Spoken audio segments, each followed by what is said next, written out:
about the Ohio State-Clemson game, and it's specifically about the two quarterbacks for both teams, Justin Fields, Trevor Lawrence. Let's not overreact about Justin Fields. As that game was going on, if you're sitting on Twitter like me, you are seeing so many people saying, hey, maybe Justin should be the number one overall pick. Then you see jersey swaps of Justin. Then you see Adam Schefter posting, what if?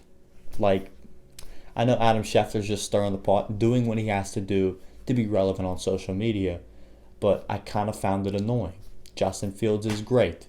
Justin Fields is a fantastic quarterback, and Justin Fields locked himself into that number 2 position, in my opinion.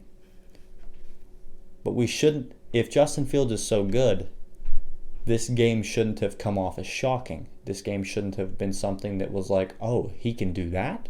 No, it shouldn't have been. It should have been something we expected. If Justin Fields has a game like that, we're shocked. If Trevor has a game like that, it's expected. And that's why Trevor is the number 1 overall pick. Like I said, Justin Fields is great. We've watched him since high school. We watched him not get playing time at Georgia. Imagine if Georgia rolls with Justin over Jake Fromm. They might not be in the position they're in now. They might have won a national championship. That's just my personal opinion. They chose to pick Jake Fromm because he had such a great hold on the offense. But I digress.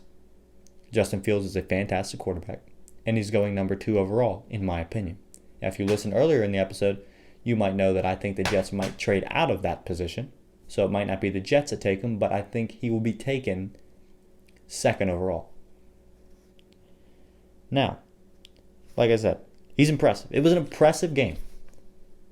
You know, from the rib shot to him being injured, struggling, not really struggling, but him being injured and you could see that it was bothering him, to just absolutely balling out. It was a game for the ages for Justin Fields. But if Trevor Lawrence does that, we're not shocked. Now, let's be honest, Trevor got no help all night. You shouldn't look at this game and base it off of, oh, this Trevor can't do it in the pros because of this game. No. This is a game that you definitely want to scout Trevor and see what he did, because this is a game against NFL level competition. And his offensive line, not an NFL offensive line at all. And you know, he didn't get help all night from them.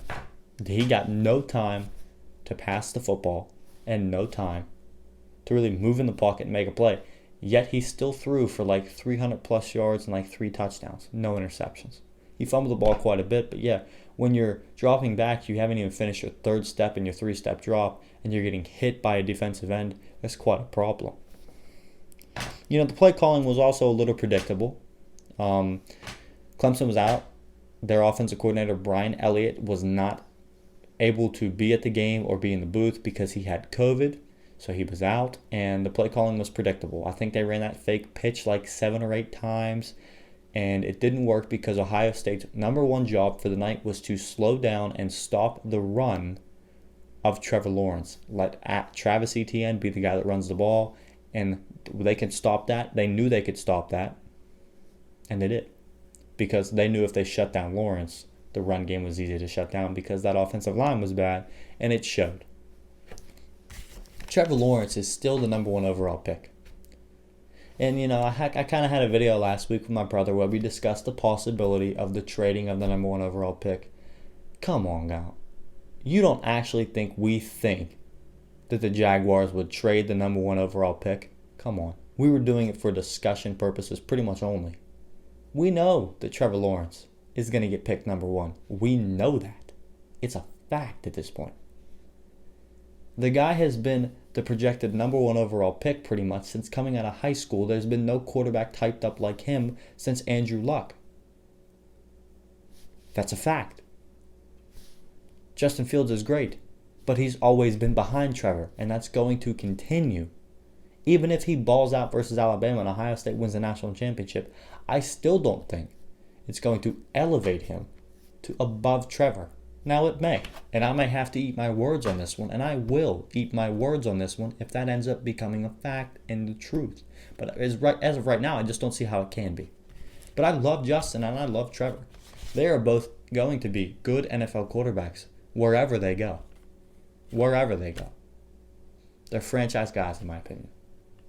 Justin can do a little more with his legs, but he still has just as good as an arm as Trevor does.